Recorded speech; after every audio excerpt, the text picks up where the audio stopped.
ইরাকের এক নির্জন মরুভূমি, মাটির 1000 ফুট নিচে অন্ধকার এক কুয়ায় আজও ভেসে আসে বুক ফাটা আর্তনাদ। সেখানে লোহার শিকল দিয়ে উল্টো করে ঝুলিয়ে রাখা হয়েছে দুটি সত্তাকে। 1000 বছর ধরে পিপাসায় তাদের কলিজা ফেটে যাচ্ছে, চোখ দিয়ে বের হচ্ছে আগুনের ভাটা, কিন্তু এক ফোঁটা পানিও তাদের দেওয়া হয় না। জানেন এরা কারা? এরা কোনো সাধারণ অপরাধী নয়, এরা ছিলেন আল্লাহর পবিত্র ফেরেশতা। কিন্তু কি এমন ভয়ঙ্কর পাপে জড়িয়ে তারা আসমান থেকে জমিনে পতিত হলেন?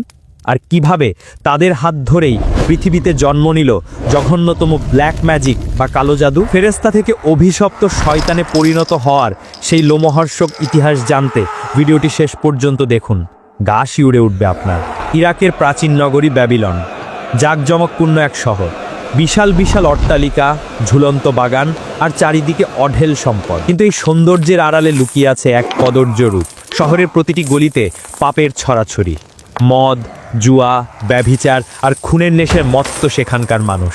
আল্লাহকে ভুলে তারা শয়তানের পূজা করছে। আসমানের উপর থেকে ফেরেশতারা পৃথিবীর এই দৃশ্য দেখছেন। তারা মানুষের এই অনাচার দেখে অবাক হচ্ছেন। তারা আল্লাহর কাছে ফরিয়াদ জানালেন, হে আমাদের রব, এই বনি আদমকে আপনি কত দয়া করেন, কত নিয়ামত দেন, আর বিনিময়ে তারা আপনার নাফরমানি করে, তারা রক্তপাত করে, ব্যভিচার করে। আপনি কেন এদের ধ্বংস করে দেন না? ফেরেশতাদের মনে এক ধরনের পবিত্র অহংকার কাজ করছিল। তারা ভাবছিল, আমরা তো দিনরাত আল্লাহর তাসবিহ পাঠ করি, আমরা তো কখনো পাপ করি না, মানুষ কেন এত খারাপ? তখন আল্লাহ রাব্বুল আলামিন ফেরেশতাদের এক কঠিন বাস্তবতার মুখোমুখি করলেন। তিনি বললেন, হে ফেরেশতারা, তোমরা পাপ করো না, কারণ আমি তোমাদের মধ্যে কুপ্রবৃত্তি, লোভ বা কামভাব দিইনি, কিন্তু মানুষের মধ্যে আমি নফস বা রিপু দিয়েছি। যদি তোমাদের মানুষের মতো লোভ আর কামভাব দিয়ে দুনিয়ায় পাঠাতাম, তবে তোমরাও হয়তো মানুষের মতোই পাপ করতে। ফেরেশতারা সমস্বরে বলে উঠল, না ইয়া রব, আমরা আপনার পবিত্র সত্তা, আমরা কখনোই আপনার নাফরমানি করতাম না।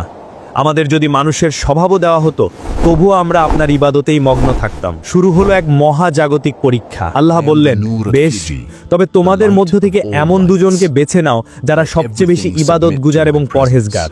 আমি তাদের মানুষের স্বভাব, মানুষের কামনা বাসনা দিয়ে পৃথিবীতে পাঠাবো, দেখব তারা কিভাবে নিজেদের রক্ষা করে। ফেরেশতারা নিজেদের মধ্য থেকে সেরা দুজন ফেরেশতাকে নির্বাচন করলেন। তাদের নাম হারুত এবং মারুত। তারা ছিল অত্যন্ত সম্মানিত এবং আল্লাহর ভয়ে ভীত। আল্লাহর হুকুমে হারুত এবং মারুত মানুষের রূপ ধারণ করল। তাদের শরীরে মানুষের মতো ক্ষুধা, তৃষ্ণা এবং নারীর প্রতি আকর্ষণ তৈরি করে দেওয়া হলো। তারপর তাদের নামিয়ে দেওয়া হলো সেই পাপের নগরী ব্যাবিলনে। শর্ত ছিল মাত্র কয়েকটি। 1, আল্লাহর সাথে কাউকে শরিক করা যাবে না। 2, অন্যায়ভাবে কাউকে হত্যা করা যাবে না। 3, মদ পান করা যাবে না। 4, ব্যভিচার করা যাবে না। হারুত এবং মারুত ব্যাবিলনের মাটিতে পা রাখল। দিনের বেলা তারা মানুষের বেশে বিচারকের কাজ করত। তারা অত্যন্ত ন্যায়পরায়ণতার সাথে বিচার করত। তাদের সততা দেখে মানুষ মুগ্ধ হয়ে গেল। সকাল থেকে সন্ধে পর্যন্ত তারা আল্লাহর হুকুম মেনে চলত, আর সন্ধে হলে তারা আল্লাহর ইসমে আজম বা মহানাম পাঠ করে আবার আসমানে উঠে যেত। তাদের মনে তখনও দৃঢ় বিশ্বাস, আমরা ফেরেশতা, এই সামান্য মানুষ আমাদের কি ধোঁকা দেবে? কিন্তু শয়তান তো উৎপেতে ছিল।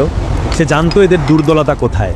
সে তৈরি করলো এক মরণ ফাঁদ। একদিন বিচার কাজ চলছে। হারুত এবং মারুত তাদের আসনে বসে আছে। হঠাৎ দরজার ওপাশ থেকে এক সুমিষ্ট বাতাসের ঝাপটা এলো। ঘরের পরিবেশ মুহূর্তেই বদলে গেল।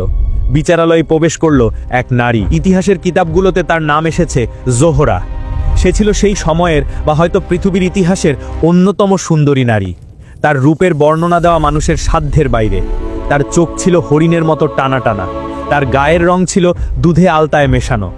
সে এমনভাবে সেজেগুজে সুগন্ধি মেখে দরজায় এসে দাঁড়ালো যে তাকে দেখা মাত্রই হারুত এবং মারুত তাদের চোখের পলক ফেলতে ভুলে গেল। ফেরেশতা হওয়ার পর থেকে তারা 1000 বছর ধরে শুধু আল্লাহর ইবাদত করেছে, কিন্তু আজ মানুষের নফস তাদের শরীরে থাকার কারণে তাদের বুকের ভেতর এক অদ্ভুত কম্পন শুরু হলো। তাদের মনে হলো এই নারীর সান্নিধ্য ছাড়া জীবন বৃথা। তাদের ঈমান আর তাদের কাম ভাবের মধ্যে শুরু হলো এক তুমুল লড়াই। জোহরা বিচারালয়ের মাঝখানে এসে দাঁড়ালো। তার বিচার শেষ হলো, কিন্তু হারুত এবং মারুত তাকে যেতে দিতে চাইল না। তাদের চোখের দৃষ্টিতে ছিল ক্ষুধার্ত মানুষের আকুতি। তারা জোহরাকে ইঙ্গিত দিল তারা তার সঙ্গ চায়, তারা তার সাথে একান্তে সময় কাটাতে চায়। জোহরা ছিল চালাক এবং শয়তানের চর। সে বুঝতে পারল এই দুজন বিচারক তার প্রেমে পাগল হয়ে গেছে। সে মুচকি হাসল। তার সেই হাসিতে হারুত এবং মারুতের বিবেকের শেষ বাঁধনটুকু ছিঁড়ে গেল। জোহরা বলল, হে সম্মানিত বিচারকগণ, আপনারা আমাকে কাছে পেতে চান? বেশ, আমার কোনো আপত্তি নেই, কিন্তু আমার কাছে আসতে হলে আপনাদের একটা শর্ত পূরণ করতে হবে। হারুত আর মারুত তখন নেশার ঘোরে আচ্ছন্ন। তারা বলল, বলো তোমার কি শর্ত? আমরা সব করতে রাজি। জোহরা বলল, আমার ঘরে এক বিশেষ দেব মূর্তি আছে, আপনারা যদি আমাকে পেতে চান তবে সেই মূর্তিকে একটা সিজদা করতে হবে। হারুত আর মারুত তিমকে গেল। সিজদা, শিরক, তারা ফেরেশতা, তারা জানে শিরক কত বড় পাপ। তারা সাথে সাথে কানে হাত দিল, বলল, না না, এটা অসম্ভব, আমরা আল্লাহর সাথে কাউকে শরিক করতে পারবো না, এটা ছাড়া অন্য কিছু বলো। জোহরা তখন তার দ্বিতীয় চাল চাললো। সে বলল, ঠিক আছে, আপনারা যদি সিজদা করতে না চান তবে এই যে দেখছেন মদের পাত্র, ওখান থেকে এক পেয়ালা মদ পান করুন, ব্যাস এটুকুই আমার চাওয়া। হারুত আর মারুত একে অপরের দিকে তাকালো। তারা ভাবলো, মূর্তি পূজা করা তো কুফরি, তার চেয়ে মদ খাওয়া তো ছোট পাপ, মদ খেলে তো আর ঈমান চলে যাবে না, চলো এক ঢোক মদই তো, এইটা খেয়েই আমরা আমাদের বাসনা পূরণ করব, তারপর আল্লাহর কাছে তওবা করে নিব, আল্লাহ তো ক্ষমাশীল। হায়, তারা জানতো না পাপের জগতে একবার পা দিলে সেখান থেকে ফিরে আসা কতটা কঠিন। হারুত আর মারুত কাঁপতে কাঁপতে সেই মদের পেয়ালার দিকে হাত বাড়ালো। তাদের হাত কাঁপছে, বিবেক তাদের বাধা দিচ্ছে, কিন্তু চোখের সামনে জোহরার মোহনীয় রূপ তাদের পাগল করে দিয়েছে। শয়তান তাদের কানে ফিসফিস করে বলল, সামান্য একটু পানি হইতো, খেয়ে নাও, তারপর জোহরা তোমার, এরপর আল্লাহর কাছে কেঁদে তওবা করে নিও, আল্লাহ তো দয়ালু। অবশেষে তারা সেই মদের পেয়ালা মুখে তুলল। এক ঢোক, দুই ঢোক, আগুনের মতো সেই তরল তাদের গলার নিচে নামতেই তাদের বিবেকের শেষ বাতিটুকু নিভে গেল। মুহূর্তের মধ্যে তাদের মাথা ঝিমঝিম করতে লাগলো, তাদের চোখের দৃষ্টি ঘোলাটে হয়ে গেল। যে হারুত মারুত কিছুক্ষণ আগেও আল্লাহর ভয়ে কম্পমান ছিল, মদ পেটে যাওয়ার পর তারা হয়ে গেল বেহায়া পশুর মতো। নেশার ঘরে তাদের মনে হলো জোহরা আরো সুন্দরী হয়ে গেছে। তাদের শরীর থেকে লজ্জার সব পর্দা সরে গেল।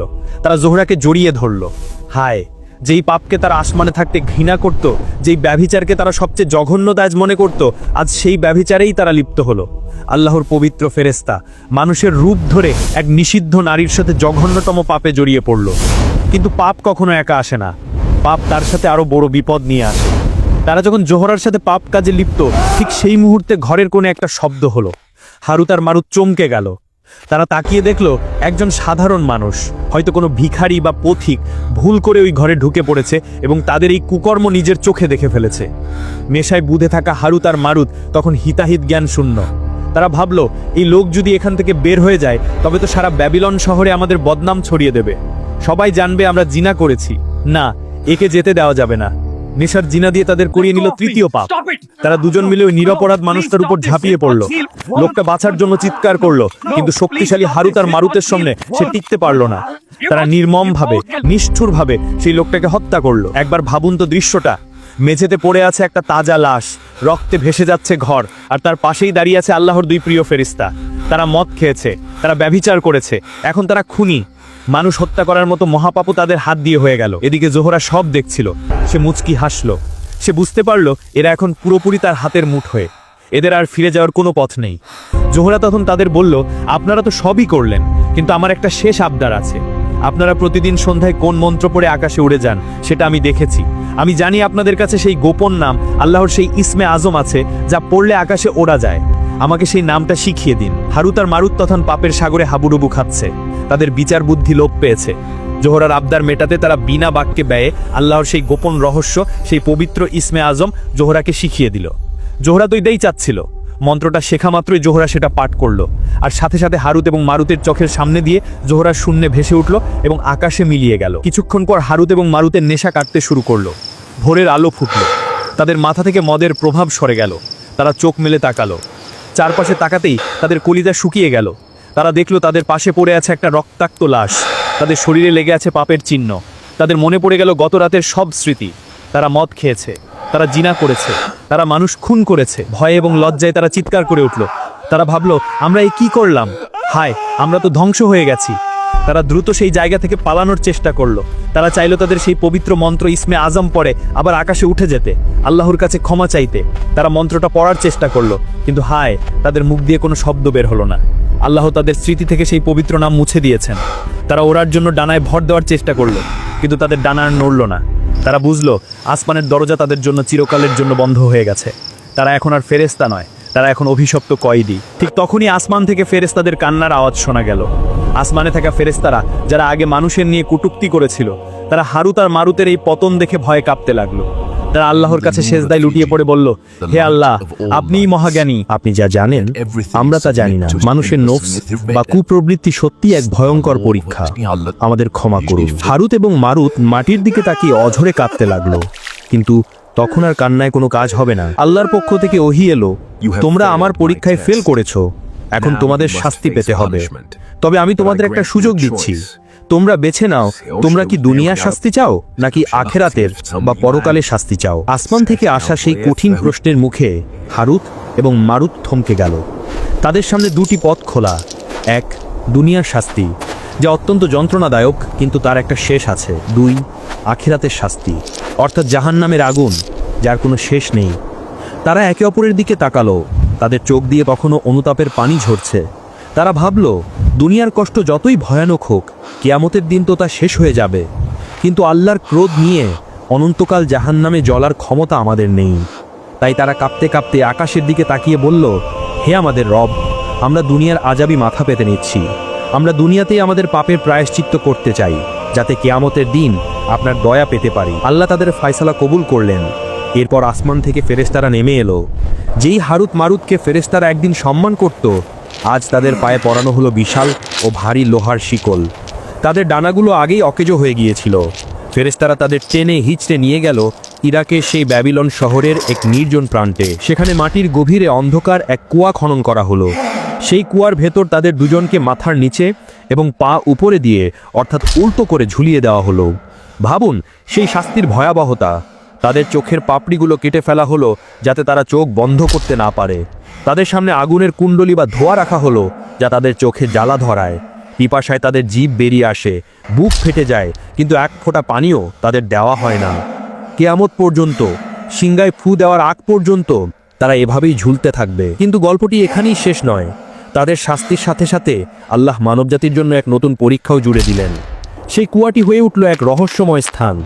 শয়তান মানুষের কানে কানে রটিয়ে দিল যে ওই কুয়ার ভেতরে দুই ফেরেশতা আছে যারা এমন গোপন মন্ত্র জানে যা শিখলে তোমরা যা খুশি তাই করতে পারবে। তোমরা মানুষকে বশ করতে পারবে, কাউকে ধ্বংস করতে পারবে। লোভী মানুষেরা দলে দলে সেই কুয়ার কাছে যেতে শুরু করলো। তারা হারুত এবং মারুতের কাছে গিয়ে বলতো, আমাদের সেই গোপন বিদ্যা শিখিয়ে দাও, আমাদের জাদু শিখিয়ে দাও।